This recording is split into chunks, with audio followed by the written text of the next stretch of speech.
반갑습니다. 오늘은 유다왕 아하시야라는 제목으로 말씀드리겠습니다. 역대하 22장 1절에 예루살렘 주민이 여호람의 막내 아들 아하시야에게 왕위를 계승하게 하였으니 이는 전에 아라비아 사람들과 함께 와서 진을 치던 부대가 그의 모든 형들을 죽였습니다. 그러므로 유다왕 여호람의 아들 아하시야가 왕이 되었더라. 이제 오늘 역대하 22장은 아하시야 왕에 대해서 말을 하고 있습니다. 아하시야 왕은 남유다의 6번째 왕이었고요. 딱 1년밖에 재위를 못했어요. 악한 왕이었죠. 그런데 그가 악한 왕이 된 것은 어머니의 그 악함에 영향이 컸다, 이렇게 성경은 말하고 있습니다. 이 어머니가 누구였냐면 아달랴였어요. 아달랴는 누구냐? 아합 왕과 이세벨 왕비의 딸이었어요. 그래서 유다왕 5대왕 여호람의 아내가 되고 이 아하시야를 낳아서 엄마의 역할을 하게 되는데, 이 엄마가 보통은 아들을 옳은 길로 인도하기 위해서 얼마나 애랬습니까? 그런데 악한 엄마였어요. 간혹 이런 엄마들이 있어요. 악한 길로 자식을 꿰어내었어요. 3절에 보니까 아하시야도 아합의 길로 행하였으니 이는 그의 어머니가 꿰어 악을 행하게 하였음이라. 엄마가 아들을 악한 길로 꿰어내었다라고 하는 것이죠. 얼마나 참으로 비극적인 일이라 아니할 수가 없습니다. 이렇게 자라난 아하시야는 이제 왕이 되어서 북쪽과 어떻게든 연합을 맺으려고 하는 것이죠. 아합의 아들 요람이 북쪽에 있었는데 그와 함께 길르앗 라못으로 가서 아람 왕 하사엘과 더불어 전쟁을 합니다. 이것은 사실 하나님께서 원하시던 전쟁이 아니었죠. 이 전쟁에서 요람이 부상을 입습니다. 그래서 이스라엘로 돌아왔는데 아하시야가 이스라엘로 내려가서 문병을 하고 그와 좋은 관계를 맺으려고 애를 썼습니다. 이것이 바로 아합 왕의 길로 가는 악한 길의 그런 표징이었다, 이렇게 볼 수가 있어요.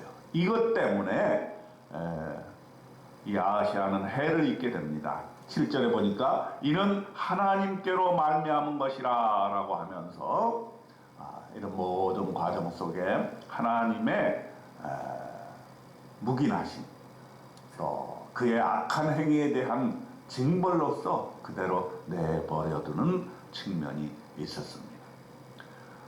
하나님께서는 예후를 들어서 이들을 징책을 하시는데, 예후는 그도 악한 왕이었지만은 이 아합 왕의 그 잘못된 우상의 길을 하나님께서 예후를 통해서 치시게 되죠. 나중에 예후가 북이스라엘의 10대 왕이 되는데 아합의 집을 멸하게 하는 하나의 도구로 사용되게 됩니다. 그래서 이 예후가 아하시야와 또 이 요람을 물리치게 되는 그러한 역할을 감당하게 되는 것이죠. 이 예후는 유다 방백과 아하시야 형제들의 아들들, 또 아하시야를 섬기는 자들을 만나가지고 다 죽여버렸어요. 이때 아하시야가 도망을 가가지고 사마리아에 숨어 있었는데 예후가 그를 찾아서 죽여버렸습니다. 9절에 보니까 그는 전심으로 여호와를 구하던 여호사밧의 아들이라 하고 장사하였더라. 이에 아하시야의 집이 약하여 왕위를 힘으로 지키지 못하게 되니라. 이렇게 1년 만에 아하시야가 예후의 손에서 죽임을 당하게 됩니다. 이제 또 엄마가 등장을 하죠. 아달랴가 등장을 해요. 그래서 왕위를 탐내게 됩니다. 그래서 유다 여러 왕 중에서 최초로 여왕이 탄생을 하게 됩니다. 아하시아가 죽은 것을 보고서는 아달랴는 유다 지배 왕국의 씨를 모두 진멸했습니다. 그런데 한 사람이 딱 살아남아요. 누굽니까? 요아스입니다.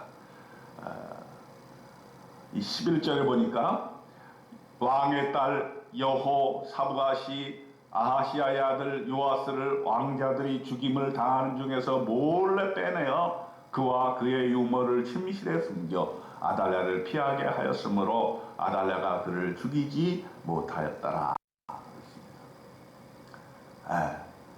유다 왕의 대가 끊길 수가 있었어요. 다윗 왕의 계보가 끊길 수가 있었는데 하나님께서는 그 씨를 남겨두셨습니다. 요아스죠. 이 요아스를 살려내서 유모와 함께 숨겨주었던 것.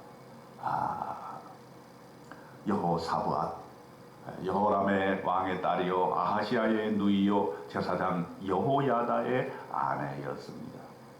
이 제사장 여호야다가 나중에 많은 개혁 작업을 하게 되지요.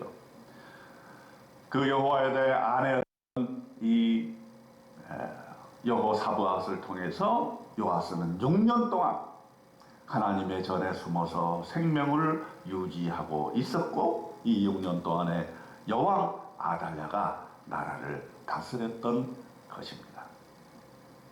하나님께서는 아하시아의 1년밖에 안 되는 재임 기간에 저질러진 악행에도 불구하고 유다 왕국의 씨를 살려주셨습니다. 그래서 요아스를 살려서 성전에 두시고 때를 기다리도록 했습니다. 이와 같이 하나님께서는 꺼져가는 불씨도 끄지 아니하시는 분이다 하는 것을 우리가 보아 알아야 될 것입니다. 씨를 반드시 남겨두어서 구원의 사역을 이루어 가시는 하나님의 능력을 찬양합니다. 오늘 역대하 22장을 통해서 아시아의 1년간의 짧은 재위 기간에 일어났던 이 엄청난 일들, 이전에 이루어왔던 모든 업적들이 다 무너지고 이제 악한 이세벨의 딸 아달랴가 왕권을 쥐어 흔들고 모든 유다의 씨앗들을 다 죽이려고 할 때라도 하나님께서는 이 암울한 시기에 구원의 씨앗을 남겨두셔서 하나님의 뜻을 이루어가는 것을 우리가 보았습니다. 오늘 하나님께서 우리에게 말씀하십니다. 네 사정이 얼마나 어렵고 불씨가 꺼져가고 어두운 길을 간다 할지라도 결코 실망하지 마라. 내가 하나님이 씨앗을 남겨두어서 반드시 부흥의 불길, 생명의 불길, 그것을 일으켜 세워주리라. 다윗 왕조가 무너지지 아니하고 하나님께서 씨앗을 숨겨두셔서 그 씨앗으로 말미암아 새로운 왕이, 선한 왕이 태어나게 한 것처럼 오늘 우리에게도 하나님께서 우리에게 이러한 생명의 씨앗을 남겨주셔서 우리를 소생케 하시고 우리를 어떠한 악한 세상에서도 일어나게 하실 줄을 믿습니다. 이러한 믿음 가지고 오늘 하루도 승리하면서 사시는 저와 여러분 되시기를 주님의 이름으로 축원드립니다. 아멘.